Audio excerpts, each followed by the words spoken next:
Superman 17, Brian Michael Bendis writing with Kevin Maguire on the art, which is cool because he was on Supergirl and his art's really nice, and it was nice in this issue as well. Kind of a start of a new dawn for this book because we're finally done with the Rogol Zaar stuff. Obviously, the last couple were about introducing the Legion, so this is kind of the start of a whole new chapter in the main Superman book. And this is called The Truth, the start of this arc. So we've been hearing that he's going to reveal to the world that he's Superman, that Clark Kent is Superman, and drop the secret identity. And as you know, for what this is, I think this was a great first issue to build to that. Mm-hmm. Well, because you brought up Maguire, and we always talked about his expressions on Supergirl were always so good. And this book in particular is mainly a conversation between Lois and Clark. And I don't think I could have picked a better artist to handle this. Because there are panels where there's no dialogue and you know exactly what's going on with both of them. The start of the conversation is Lois is going about the box that Lex gave her, so that's just like, okay, so you're the villain crap, but I don't really care.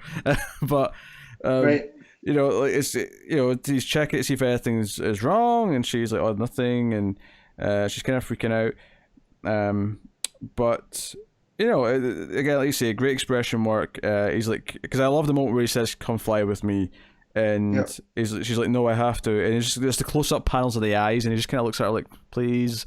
And she looks at him like, oh, okay. And then they're flying, and it's a really nice Lois and Clark moment, right? Yeah. Because she's joking about, you know, not liking Clark, and then he jokes about it. So like, to my kid, I love this big sugar bowl. He's right. You know, I married the idiot. So again, but this is a really smart thing here. He's not talking about revealing his identity in this scene, but this is the first scene of this new arc, you know, barring the little thing at the start about him breaking up this fight with aliens in space. But it's thematically raising the idea of the dual identity. It's making us, not that it's something we don't talk about a lot of Superman, but it's making a point of starting this by saying, hey, this is a part of his life that these are two separate characters. Even his wife has to kind of like jokingly discern between them. And it raises the question of like, maybe this is something that should change. And obviously it teases that at the end of the scene. We get a whole scene where Star Labs, this rogue group of Star Labs who are working in the desert. Yeah, this is the same place that Connor went to that sent him to Gem World. Yes, and they also accidentally put Superman in the Phantom Zone, if you call that. Or I say Superman, the Earth, but in the Phantom Zone. The Earth, yes. Right, which we got that great Adam Strange moment. So they're basically talking about how they want to keep going and they want to sort of, like, they're not against Superman, but they get all their best, like, shady work done when he's not around. But then Superman just appears. It's this great thing where it's these 2-page layouts, and the top of the page, this big wide panel, this big, you know, cinematic vista shot of like the entrance to this underground base, and it's the sky. And then the second 2-page layout is the exact same shot, but you just see a tiny little Superman floating in the distance, and they all start freaking out in the boardroom, and they're like pulling cables.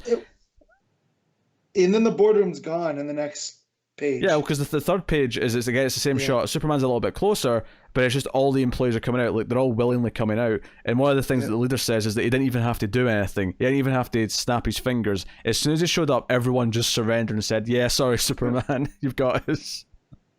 Yeah, love it. The leader does escape though through a portal. For the record, so she's still there. We get to read Lois's story, or Clark's story even, about this Star Labs. He gets Kara to come and see him at the fortress, and is basically like, hey, come fly with me, come fly with me, come fly. I'm sorry.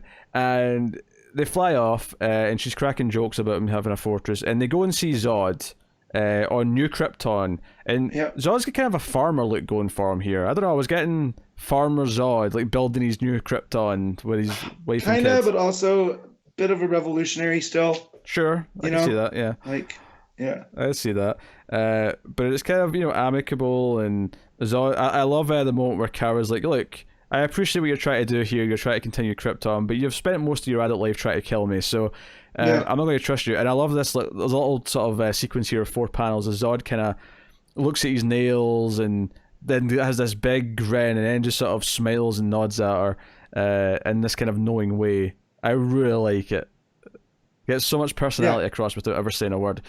But the end of the book is Clark saying to Kara, hey, I've decided I'm going to do something and it's going to affect you, so I need to, tell you about it. And she's like, what is it? And it's about the truth. And so it just ends with like him about to tell her that presumably he's going to say, I'm going to tell everyone who I am, that I'm not going to have the identity anymore.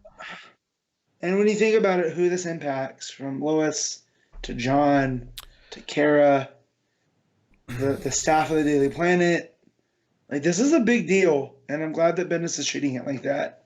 No, it should be. This should not be that. Yeah. I hated how the New 52 did this. Yeah, hated it. Me too. And no, this is something he chooses to do because things have changed and the world doesn't work that way anymore. And he knows he needs to do it.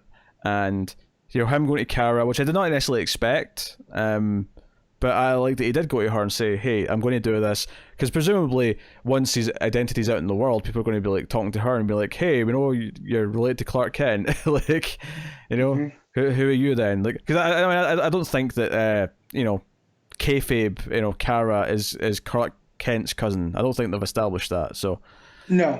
Well, it's Kara Danvers, right? Yeah, true. So yeah. But no, I like this a lot. Superman puts out his identity there, and then you think there's gonna be pressure, but then you also think, well, she's gonna be infected coming up soon, so this is we won't have to worry about this in her book till maybe later. I'll tell you what I like about this is I like the first chunk of the main Superman book. I like the Rogozar stuff, but it was definitely the inferior of the two books compared to Action. I think this arc is its first chance to maybe match or surpass Action, because if it's told the big monumental game-changing Superman story it should feel like, then it has a chance to really delve into the character and do some really exciting stuff with it. But I really like this issue a lot. Yeah. And it definitely, this has been the more personal of the books, whereas Action's been the more plot focused with the stuff that's been going on. So here, this issue taking time for them to have that conversation, because in that there's a page that's just the two columns, and where they talk about he's had a lot on his mind with everything that's happened with Leviathan and his dad, and then Lois's dad, and just like he hasn't had time to sit down and think about what all this actually means. John going off to the future and all this other stuff. And I just like that you get to see that human side that we haven't really got to see in a while. Yeah. I concur with that. I like this a lot. I think, I enjoyed the Legion setup issues well enough, but they were kind of a means to an end. They weren't necessarily invigorating on their own.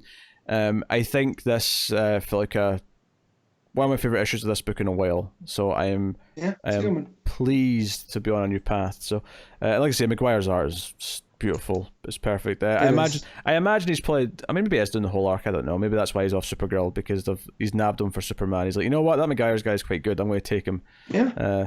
You're just going to have to do something else, Jodie Hauser. Get someone else. Yeah. Because he's mine. But maybe that'll work because she's going to be infected soon. So yeah. So we'll have a different art style that'll fit it. What are you giving the book, Matt? I'm going to give this one an 8.5. Yeah, I'll agree with 8.5. Very good. Very, very good. Good jumping on point as well, let's say. Yep.